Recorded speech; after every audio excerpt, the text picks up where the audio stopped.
चलिए अपने आप को लाखों साल पीछे लेके चलते हैं और एक जगह की कल्पना करें। एक ट्राइब है, उस ट्राइब में लोग सो रहे हैं। अचानक सुबह होती है। उस ट्राइब में से एक परिवार में से एक व्यक्ति जगता है, अपने परिवार वालों को जगाता है और जितने भी उसके कबीले के लोग होते हैं सब भूखे होते हैं। तो उनको शिकार करने के लिए जंगल में जाना होता है, जानवर को मारना होता है, उसको झपटना होता है और खाना खाना होता है क्योंकि वो लोग भूखे हैं। तो वो कबीले से निकलते हैं, शिकार करने के लिए जाते हैं और एक जानवर उनको दिखता है और वो उसका शिकार कर देते हैं। अब इस पूरी जर्नी में ना उन लोगों के पास कोई स्ट्रेस नहीं था, उनका कोई बॉस नहीं था जो उनको ऊपर से ऑर्डर दे रहा हो कि तुम्हें शिकार करना है, जाओ, इतना लिमिटेड टाइम है तुम्हारे पास, तुम्हारे पास इतनी डेडलाइन है। उनके पास कुछ नहीं होता है, उनको स्ट्रेस भी नहीं होता है, डिप्रेशन भी नहीं होता है। स्ट्रेस एक बात का होता है और शायद वो स्ट्रेस भी नहीं होता है क्योंकि वो भूखे होते हैं। वो भूखे होते हैं, थोड़ी सी दिक्कत होती है उनको, लेकिन ज़्यादा परेशानी नहीं होती, शिकार मिल जाता है। और मॉडर्न लाइफ में जो कॉन्सेप्ट चलता है ना कि प्रेजेंट मोमेंट का, कि प्रेजेंट मोमेंट में रहो, ना पास्ट की सोचो ना फ्यूचर की, वो सभी चीज़ें उन हंटर गैदरर्स के साथ चल रही होती हैं। हंटर गैदरर सब कुछ जो भी कर रहा है वो प्रेजेंट मोमेंट में कर रहा है। वो फ्यूचर की नहीं सोच रहा और ना अपने आप को पास्ट में जाने दे रहा है। अब let's compare this action to modern life. देखिए, मॉडर्न लाइफ का ना मामला उल्टा है।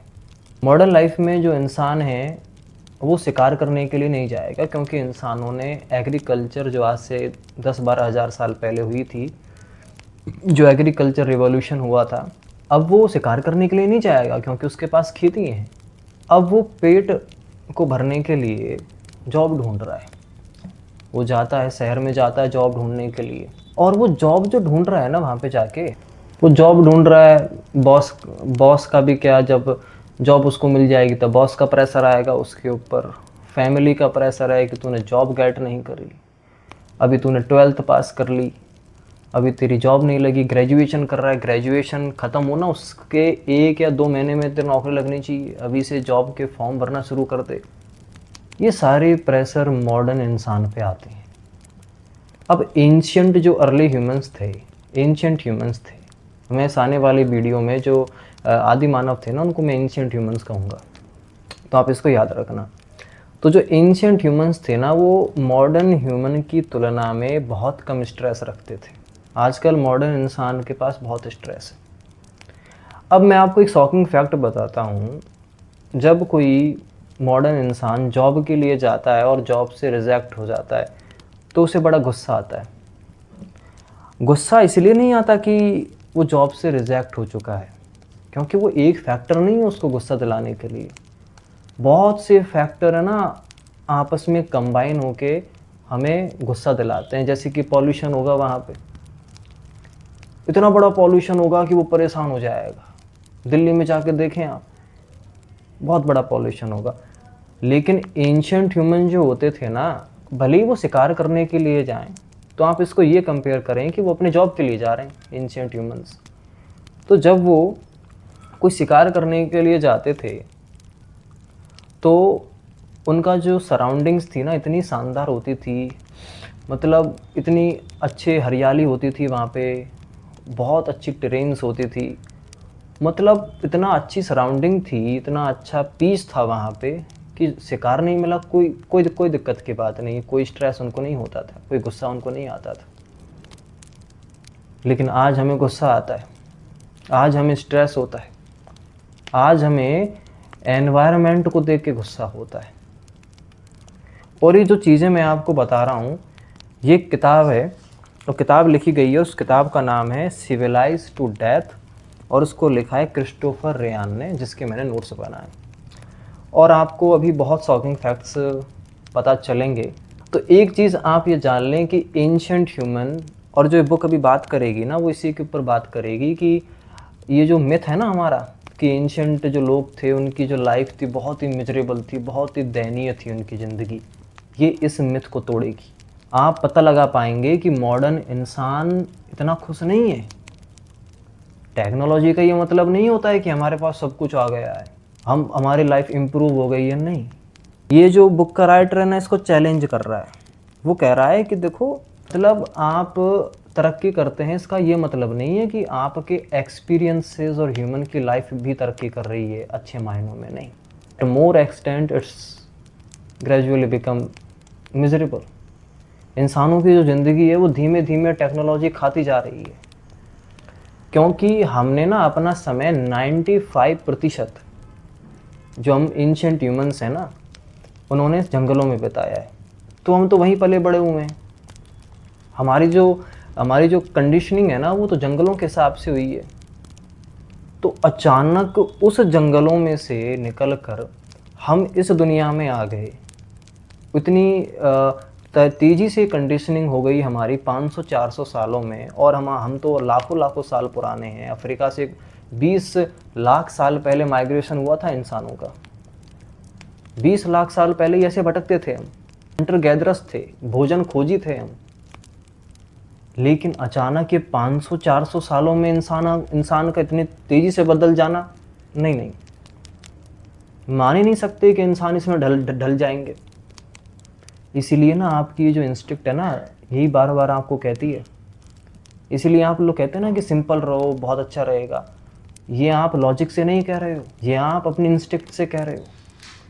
गाँव को देखकर, या यूँ कहें कि आपको जंगलों को देखकर इतना मज़ा क्यों आता है, इसके पीछे कारण है। आपका लॉजिक काम नहीं करता कि वहाँ पे बहुत अच्छा एनवायरनमेंट है, आपको ना सांस लेने में कोई दिक्कत नहीं होती है, सांसें अच्छी आती हैं, आपकी हेल्थ अच्छी हो जाती है। देखो, यहीं पे लॉजिक इस्तेमाल कर रहे हैं। लॉजिक नहीं है, आपकी जो इंस्टिक्ट है ना, वो चला रही है। आप जंगलों को देखें, आप उसी समय में लौट जाएंगे, आपकी इंस्टिक्ट आपको चला रही होगी। इंसानों का जो ब्रेन है ना, उसकी आप एक एक परत को हटाएंगे तो एक पार्ट दिखेगा आपको। उस पार्ट का नाम है रेप्टिलियन ब्रेन। वो ब्रेन आज से करोड़ों साल पहले का है। जब से हमारे पूर्वज इस धरती पे थे ना, तब से वो रेप्टिलियन ब्रेन है। आपके और भी ब्रेन चेंज हुए होंगे, आपका प्रीफ्रंटल कॉर्टेक्स चेंज हुआ होगा, आपका नियो कॉर्टेक्स चेंज हुआ होगा, हर एमिगडाला चेंज, आपका हर चीज़ चेंज हुई होगी, लेकिन आपका रेप्टिलियन ब्रेन कभी चेंज नहीं हुआ है। वो एंशिएंट टाइम से चल रहा है। इसलिए आप इस चीज़ को समझें कि इंस्टिक्ट हमें चलाती है।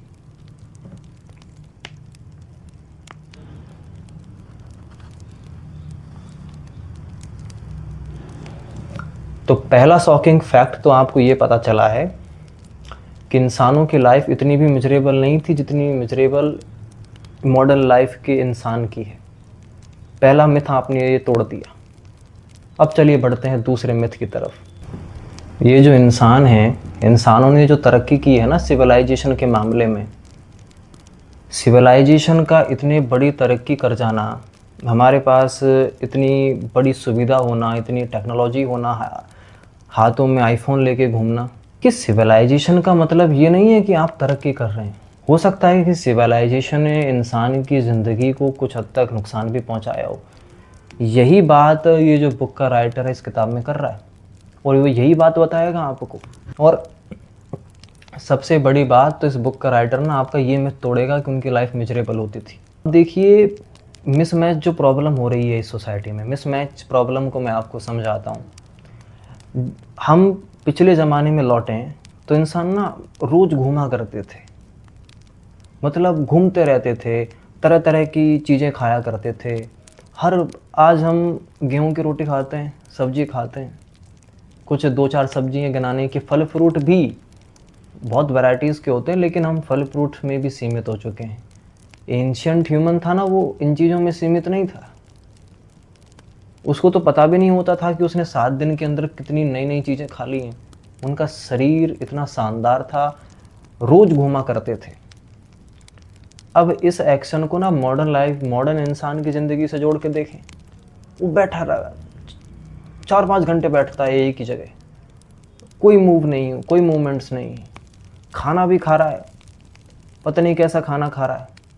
70 दिन से, 700 दिन से, 1 साल लगातार एक ही खाना खाता जा रहा है, एक कंडीशनिंग उसकी हो चुकी है। ये सब ना एग्रीकल्चर से ही आ रहा है।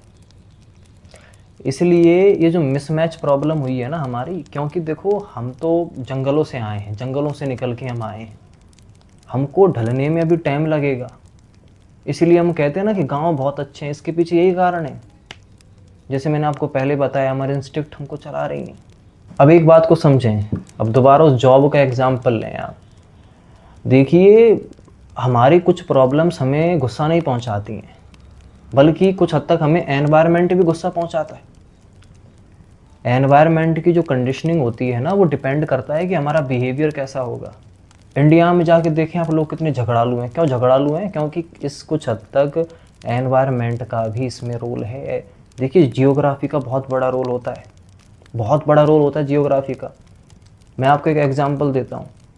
हम कहते हैं कि हमारे जो मंदिर हैं, उन मंदिरों में हम जूते वूते खोल के जाते हैं ना, ये जो चप्पल वप्पल खोल के जाते हैं, क्योंकि आस्था है।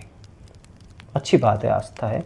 लेकिन मैं इस बात को चैलेंज करता हूँ कि आप थोड़ा लॉजिकल होकर देखें, इस मामले में लॉजिकल होकर देखें कि आखिरकार इसके पीछे क्या कारण हो सकता है कि चर्चों में तो लोग जूते पहन के जाते हैं, इंडिया में वो जूते खोल के जाते हैं मंदिरों के अंदर। कारण है, जियोग्राफी का बहुत कारण है इसमें, एनवायरनमेंट का बहुत बड़ा कारण है। इंडिया में जब मंदिर बने हुए थे, मंदिर बन रहे थे, तो कीचड़ बहुत हुआ करते थे। अब इंडिया में कोई इंसान घर से निकला है, 1-2 किलोमीटर मंदिर होगा, वो चल रहा है, उस वक्त साधन तो थे नहीं, तो चल रहा है, कीचड़ में हो गए उसके पाँव। अब मंदिर तो इतने साफ़ थे, अब मंदिरों में कैसे जाएगा वो उस कीचड़ के जूतों को पहन के? जूते उसको खोलने पड़ते थे, वो तब मंदिर में जाता था। लेकिन यूरोप में ऐसा माहौल नहीं था, यूरोप में कीचड़ नहीं था, वहाँ का एनवायरनमेंट बहुत अच्छा था, घास के मैदान ज़्यादा हुआ करते थे, इसलिए जूते कम गंदे होते थे। जियोग्राफी का बहुत बड़ा रोल है इसमें। और यही कारण होता है, जब आप जॉब से रिजेक्ट होते हैं ना, जब आप जॉब के लिए जाते हैं, ठीक है, अब जॉब के लिए आप गए, अगर रिजेक्ट हो गए ना, तो भले ही आपको गुस्सा नहीं आया होगा उस वक्त, लेकिन अगर आपको गुस्सा आता है ना, तो फिर वो गुस्सा एनवायरनमेंट की वजह से होगा। आपको इतना पॉल्यूशन झेलना पड़ेगा, बाहर से एनवायरनमेंट आपको कंट्रोल कर रहा है, पॉल्यूशन आप झेल रहे हैं। तो ये कुछ हद तक एनवायरनमेंट भी हमारा रोल इसमें प्ले करता है कि हम कैसे बिहेव करें, ठीक है। और ना सबसे बड़ी प्रॉब्लम तो ये हुई है इंसान इतिहास में कि इंसान ना अपने एनवायरनमेंट के अगेंस्ट जीने लग गया है, जो कि सबसे बड़ी प्रॉब्लम तो यही है, यही है सबसे बड़ी प्रॉब्लम। वो अपने एनवायरनमेंट के अगेंस्ट जीने लग गया है, जो चीज़ कर रहा है एनवायरनमेंट के अगेंस्ट कर रहा है। हम पहले घूमा बहुत करते थे, हंटर गैदरर थे, वो चीज़ हमने कम कर दी है। हम तरह तरह के वैराइटीज़ के फूड खाया करते थे, न्यूट्रिशंस लिया करते थे। आज हम माल न्यूट्रिशन की कैटेगरी में आ चुके हैं, इंडिया माल न्यूट्रिशन की कैटेगरी में आ चुका है। और भी देश होंगे, लेकिन आप इस बात को समझें कि जंगलों ने हमको किस हद तक बचा के रखा हुआ था। लेकिन आज इंसान वीक हो चुका है, क्योंकि जंगलों से हम निकल के आ चुके हैं। सीधा सा सिंपल सी बात है। इसलिए एक बात आप ये समझें कि देखिए, हार्डवर्क का मतलब हमेशा ये नहीं होता कि आपको सक्सेस मिलेगी। डेवलपमेंट का मतलब ये नहीं होता कि आपको हमेशा खुशी मिलेगी, नहीं। पहले आप अगर कोई फ़ोटो देख रहे हैं ना, तो उसका आप सिर्फ एक पिक्सल मत देखें। राइटर कह रहा है इस बात को, एक पिक्सल मत देखें, आप पूरी पिक्चर देखें एक साथ कि क्या क्या इम्पैक्ट हुआ। इसको क्रिटिकल थिंकिंग कहते हैं। क्रिटिकल थिंकिंग जब आप चालू करते हैं, तो आप नेगेटिव पॉइंट्स को भी सुनते हैं और पॉजिटिव पॉइंट्स को भी एक साथ सुनते हैं, जो कि ज़रूरी होती है। अगर आप किसी को क्रिटिसाइज़ कर रहे हैं, तो उसके पॉजिटिव पॉइंट्स और नेगेटिव पॉइंट्स दोनों को देखना पड़ेगा, तब जाके आप उसको क्रिटिसाइज़ करेंगे। पर्सनली क्रिटिसाइज़ करने में तो देखो ईर्ष्या होती है, लेकिन क्रिटिकल थिंकिंग से क्रिटिसाइज़ करते हैं तो वो कुछ हद तक समाज के लिए भी अच्छी होती है।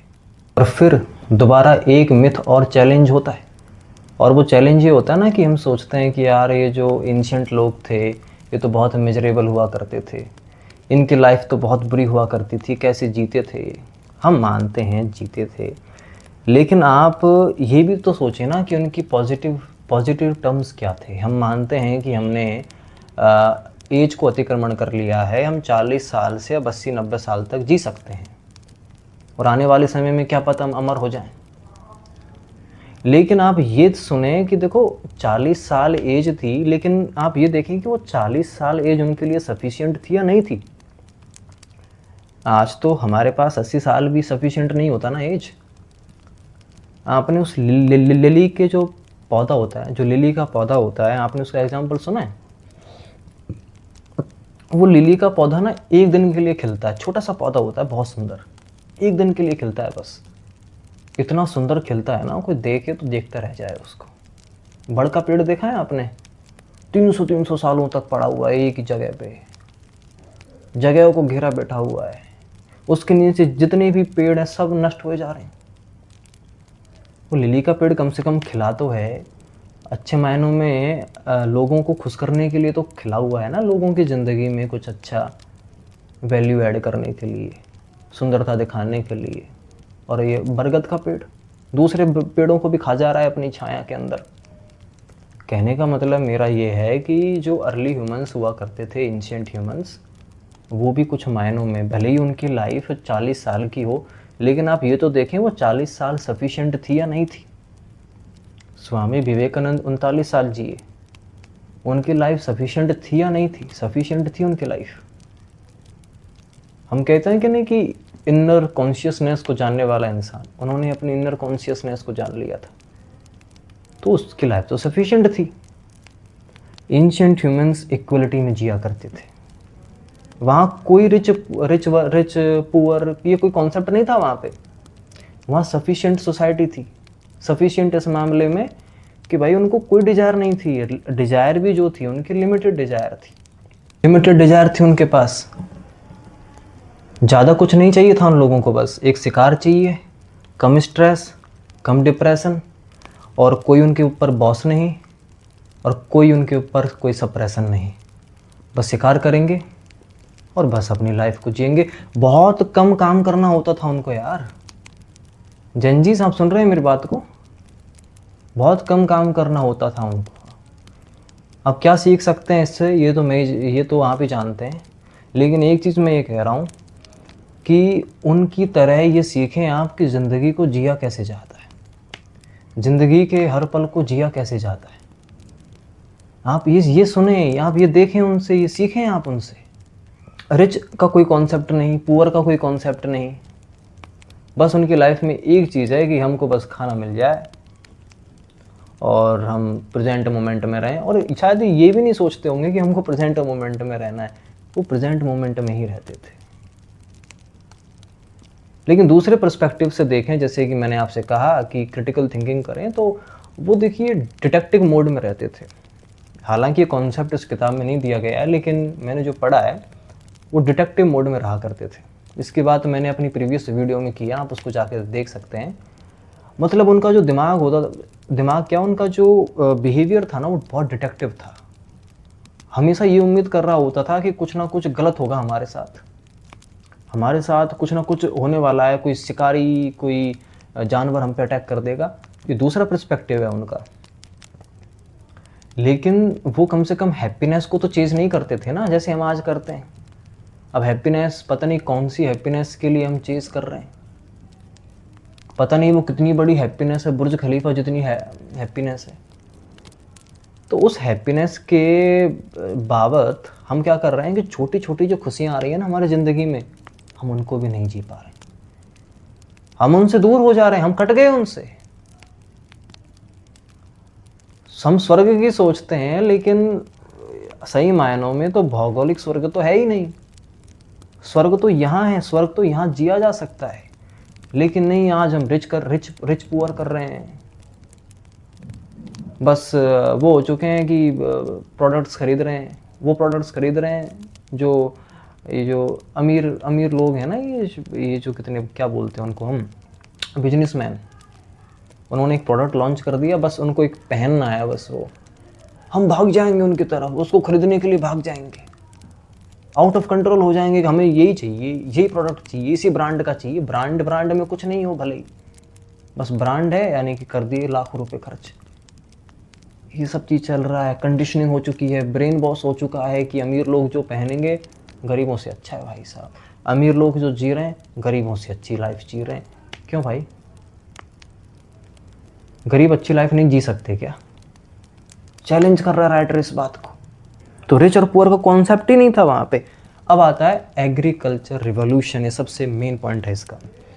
एग्रीकल्चर रिवॉल्यूशन आज से 10-12 हज़ार साल पहले हुआ था। लोग उससे पहले हंटर गैदरर्स थे। एग्रीकल्चर रिवॉल्यूशन से वो तरह तरह शिकार किया करते थे, ठीक है। अब जब वो तरह तरह के शिकार किया करते थे, वो भोजन खोजी, क्योंकि हंटर गैदरर का जो अगर हम हिंदी में रूपांतरण करें तो भोजन खोजी होता है, ठीक है। गैदरर्स होते थे ना, वो जगह जगह जाते थे, जगह जगह से अलग अलग खाना खाते थे। अब पता है होता क्या था उनके साथ? वो उनका ना एक्टिविटी हो रही थी उनके साथ, वो चल रहे थे, तरह तरह के खाना खा रहे थे, न्यूट्रिशन हो रहा था। आया एग्रीकल्चर रिवॉल्यूशन। एग्रीकल्चर रिवॉल्यूशन में हमने फसलें उगाना चालू कर दिया, हम एक जगह सेटल हो गए, हमने घर बनाना चालू कर दिया, फैमिली बनाना चालू कर दिया। अब अनाज हमने बहुत पैदा कर दिया, तो अनाज पैदा करने के लिए बहुत अनाज पैदा हो गया, और अगर एक जगह फसल नहीं हुई तो वो अनाज हमने बेच दिया, हमें उसके बदले में कुछ और चीज़ मिल गई। अब यहीं से ना जो कॉन्सेप्ट आता है ना, वो ओनरशिप का कॉन्सेप्ट आता है। मालिक यहीं से बने, नौकर यहीं से बने, और यहीं से ही सब कुछ सोसाइटी का जो हायरार्की होती है ना, ये शूद्र वैश्य ब्राह्मण, ये सब चीज़ यहीं से आई, कृषि से। इस बात को युवल नोआ हरारी ने भी अपनी किताब में क्रिटिसाइज किया है कि ये एग्रीकल्चर रिवॉल्यूशन आया क्यों, क्या ज़रूरत थी इसको आने की। उससे पहले हम कितने अच्छे थे, पॉपुलेशन बहुत कम थी, ओवर पॉपुलेशन नहीं थी वहाँ पे, बहुत कम लोग थे, तो फूड भी बहुत अच्छा मिल जाता था। लेकिन सोसाइटी, ये जो एग्रीकल्चर रिवॉल्यूशन आया, बच्चे धड़ाम धड़ाम पैदा करने लगे। इंडिया के अंदर तो आज 147 करोड़ लोग हैं, कितनी बड़ी पॉपुलेशन है। तो खाना तो यार खाना कहाँ से मिलेगा? 90 लाख लोग हर साल भूख से मर जा रहे हैं। कम से कम एंशिएंट लोगों से ये तो सीखो, परिवार नियोजन की जो स्कीम है आप एंशिएंट लोगों से सीख सकते हो। लेकिन नहीं, हम तो कहेंगे कि एंशिएंट लाइफ तो मिजरेबल है भाई साहब। एंशिएंट लाइफ में तो हम काय को जाएंगे, वहाँ पे क्या है, हमको कुछ नहीं मिलेगा। वहाँ पे जाने के बाद बहुत कुछ मिलेगा। नेगेटिव पॉइंट्स को मत देखो, पॉजिटिव पॉइंट्स को भी देखो। और इन्हीं पॉजिटिव पॉइंट्स के ना इस राइटर ने बात किया है। उन्होंने इस बात को कहा है कि something changed in history does not mean it improved human experience. History में कुछ भी चेंज हुआ, कुछ भी बदलाव हुआ इतिहास में, इसका ये मतलब नहीं है कि उस बदलाव से इंसानों की ज़िंदगी अच्छी हो गई है। नहीं, हम पहले भाला तलवार इस्तेमाल किया करते थे, वो एक पर्सपेक्टिव था। दूसरा पर्सपेक्टिव भी पहले पर्सपेक्टिव की तरह सेम है। हम फ़र्क सिर्फ इतना है कि हम भाला तलवार इस्तेमाल नहीं कर रहे, हम मिसाइल दाग रहे हैं, ड्रोन्स इस्तेमाल कर रहे हैं। एक बटन दबाया, परमाणु बम वहाँ गिर गया। बस वो थोड़ा सा मॉडिफाई करके रूप है लड़ने का। इतिहास कहाँ चेंज हुआ है? इतिहास कहाँ चेंज हुआ है? इसलिए जो भी हिस्ट्री में चेंज हुआ है, इसका ये मतलब नहीं कि उससे ह्यूमन का जो एक्सपीरियंस है वो अच्छा हुआ है। नहीं, कुछ हद तक मिजरेबल भी हो सकता है ह्यूमन का एक्सपीरियंस उसमें। मॉडर्न रिलेशनशिप्स के बारे में बात करते हैं। मॉडर्न रिलेशनशिप्स में हम बंध चुके हैं, हमारी लाइफ कन्फाइन हो चुकी है कि ये इंसान मेरा है तो मेरा रह के रहेगा। एंशियंट टाइम्स में ऐसा नहीं था। मैं आपको एग्जांपल दूं, उस वक्त जो कबीले हुआ करते थे ना, एक महिला हुआ करती थी, और आप इमेजिन नहीं कर सकते कि वो कितने इंसानों के साथ सेक्स करती थी। तो सेक्स से 10-15 बच्चे पैदा हो जाते थे, और हो सकते था कि उनमें से 4-5-6 लोग इन्वॉल्व हों उसमें। तो 6-5 लोगों के 10-15 बच्चे होते थे, ठीक है। तो उन 10-15 बच्चों में से वो 6-5 लोग यही भेद नहीं कर पाते थे कि हमारा कौन सा बच्चा है, इसलिए वो समझते थे कि सभी बच्चे हमारे हैं, इसलिए वो सभी बच्चों से प्रेम किया करते थे। एक पॉजिटिव पॉइंट ही निकल के आ रहा है। इसलिए वहाँ पे ये कॉन्सेप्ट नहीं था कि एक इंसान को पकड़ लिया तो भाई अब यही रहेगा, कहीं जाएगा नहीं, मतलब कि तुम मिले हमें फिर कभी छोड़ने का सवाल नहीं। नहीं, ऐसा उनको पास कॉन्सेप्ट था ही नहीं ना। वो जो बेड़ियाँ होती थी, उनके हाथों में वो बेड़ियाँ नहीं थी, वो फ्री थे, बहुत फ्री थे वो लाइफ में, कोई बेड़ियाँ नहीं थी उनके पास। लेकिन आज मॉडर्न लाइफ में हमने बेड़ियाँ इकट्ठा कर दी हैं लोगों के लिए। हमने रिलेशनशिप्स को ऐसे बांध दिया है जैसे छूटने का सवाल ही नहीं है ना। आजकल की शादियों को देखें, कितने धूमधाम से शादियाँ की जाती हैं, डीजे लाए जाते हैं ना, बहुत बड़े बड़े म्यूजिक इंस्ट्रूमेंट्स लाए जाते हैं, और न जाने कितने लोगों को बुलाया जाता है शादियों में। पता है क्यों बुलाया जाता है उनको? कि शादी इतनी धूमधाम से करें कि तलाक होने का जो संभावना है वो बिल्कुल कम हो जाए। लेकिन ये फेल हो चुका है मामला, आज भी तलाक हो रहे हैं। बहुत शादियाँ जो हैं आज के ज़माने में फ़ेल होती जा रही हैं। क्यों क्यों होती जा रही हैं फ़ेल? मैंने आपसे कहा कि आप एक मुट्ठी को होल्ड करके रखें, और अगर आप उस मुट्ठी को होल्ड नहीं कर पा रहे हैं, 24 घंटे का अगर आपको समय दिया गया है, तो ज़रूर हो सकता है कि 24 घंटे से बहुत कम समय में आप उस मुट्ठी को खोल दें। क्यों खोल दें? क्योंकि आपको सप्रेस किया जा रहा है, और यही काम रिलेशनशिप में हो रहा है। सप्रेस हो जा रहे हैं कि मेरी बंदी, मेरा बंदा, इतनी बहुत तेज़ी से वो जो मुट्ठी है, जो रिस्ट बांधी हुई है उन्होंने, उसको एक दिन तो खुलना है। खुल के रहेगी वो चीज़, वो तलाक से खुले, मर्डर से खुले, वो खुल के रहेगी। खुलना है उस चीज़ को। और इसमें एक चीज़ और लिखी गई, human sexuality is naturally more flexible than society allows. Ancient times की बात कर रहा है। आजकल सेक्सुअलिटी बहुत कैड़ी है, बहुत ही कोई डिस्कस नहीं कर सकता, बहुत ही डिफ़िकल्ट है आज की जो ये सेक्सुअलिटी है। एंशिएंट टाइम में वो चीज़ नहीं थी। एंशिएंट टाइम में कोई रेस्ट्रिक्शन नहीं थी।